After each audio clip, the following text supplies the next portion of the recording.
Emily, great game on the weekend. How did you guys feel after that win? It was almost a relief feeling, as you can imagine. Just like to be able to grit that out and, Nim Kelly coming in with that goal. I think it was in 90 seconds to go. Super impressive just to be able to, compose that and hit the goal, get the 6 points and then walk away with the 4 points. So, it was a hard game. We knew coming up against North Melbourne, they're the best defensive team in the comp, and I think they kept us to our lowest inside 50. So, we're up for the challenge, and they certainly challenged in that space. But, super excited, and now we've secured top 2, which is awesome because we get to play home finals in front of our fans. Talk us through, I guess, that climb back. Obviously they kind of got that head start at the end of the first term. What was the message? How did you guys, I guess, climb back throughout the final 3 quarters? Yeah, well, they were absolutely killing us aerially. I think they had multiple contested marks, so once we started to nullify that and our defenders started to play a little bit more proactive, I think we're able to kill the ball and get some good Wi-Fi contest balance. But like I said, they're a great side, and I think for us to be able to stay in the contest and fight it out, I think we had some moments that we'll look back, and I think their pressure in our handball game certainly challenged us, but it was pleasing to be able to rectify post having, I think they were +7 contested marks in about 17 minutes of footy, so not great for us. Not a bad performance by you either. You've had a great season. How have you been pulling everything together this year? I felt this year's been one that you really broke through and stood out. What have you been doing this year that's different to all the other seasons? Yeah, I mean, it was going to be an interesting one, only because I had a couple of surgeries in the off season, and you never know how you're going to come back. But I think throughout the pre-season, I was able to put a lot of time in the gym and in the, on the running track. So I've been able to build up my speed a little bit more. So maybe those surgeries have kept me in good stead. But it's just been pleasing to be consistent. I think that's, my preparation probably holds me in good stead. I know that I do the work during the week and certainly train the way I play. So it's been nice to be able to, be consistent and help the team. But just playing my role, which sounds cliche, but I know when I'm at my best and my teammates are at their best, we win. So we're just going to make sure that we're all chipping in and not relying on others. And I think, we've got a lot of growth to do, and just keep helping our young midfield, because it's going to be a challenging period over the next month. 75th game as well for you. Aren't you exhausted? It's a lot of footy. Hopefully the next 75 doesn't take me 8 years. But I feel so grateful to have played for such a great footy club. Obviously had a lot of success through those years, but certainly not satisfied. And I think we've got a few girls on the team this year that are playing week in, week out that haven't had that success that a lot of us have, and we certainly want to see them have that success. And it's been awesome to see the likes of, Madison Newman, even Neve Kelly this year, and Zoe Prowse has been, a force behind the ball, just been so amazing because you see all the work that they've put in, more so probably in pre-season. You go back to talking about preparation, but when you see people put in the work and then it comes to fruition on game day, you just feel proud, and you kind of go, well, if you do the work, it sort of comes together. And I think more often than not, you're seeing girls around the club more understanding that that's what needs to be happening if you want to be a great football player. Secured that home final as well. How important is that going to be to, see more of that success? Yeah, I mean, the fact that we get to play in front of our home crowd, I think they were probably a big factor in us getting over the line yesterday.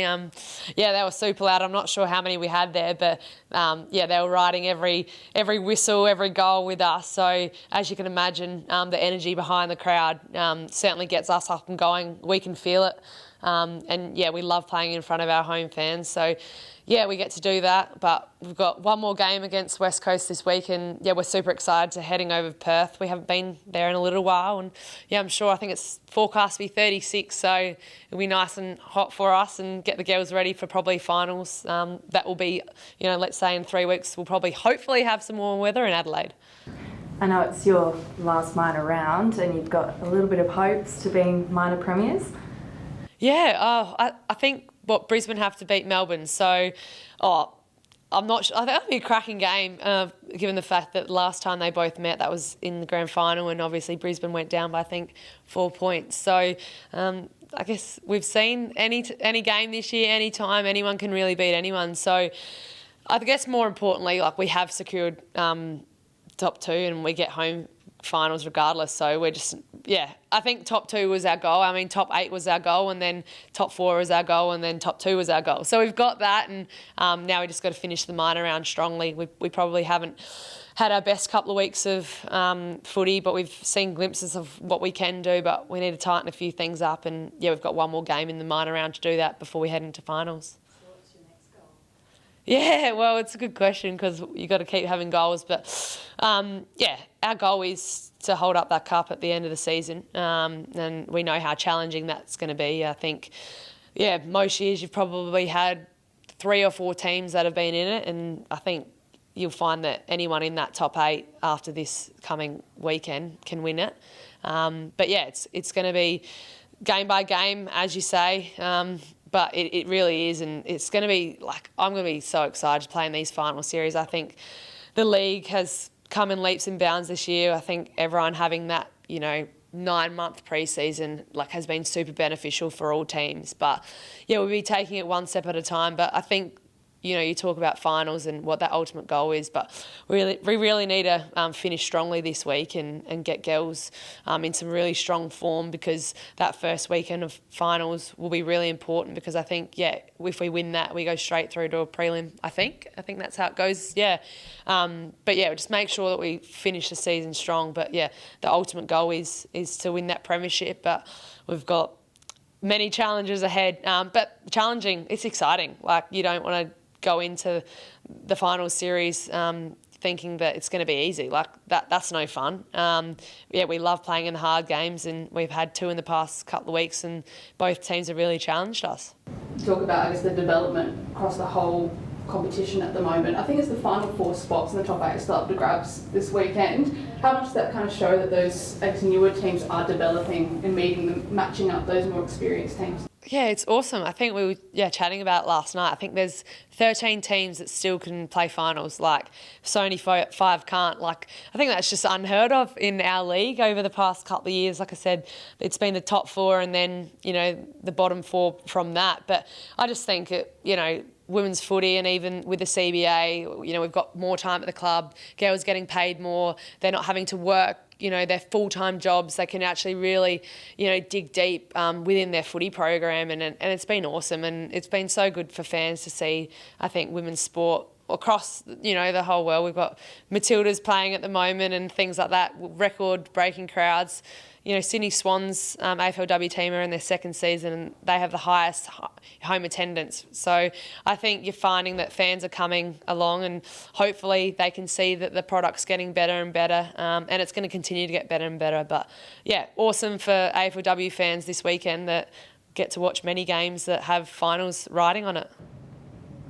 How's Zoe Prowse on the weekend? She really stepped up. I mean, she copped a little hit in the face before kicking that goal. How proud are you of those younger players coming through? Yeah, she did. She actually, they knocked her out and she had a cut nose, and I quickly went over to her to get rid of the blood, because I knew that she'd probably go up to the line and kick the goal. But so proud, because, I've been here since day dot, and you see them grow and develop and evolve as players. And I think the best thing is when you get to see them realise it themselves. I think Caitlin Gould last year found herself at home, and just the confidence that gave her heading into this season. And then you talk about Zoe Prowse.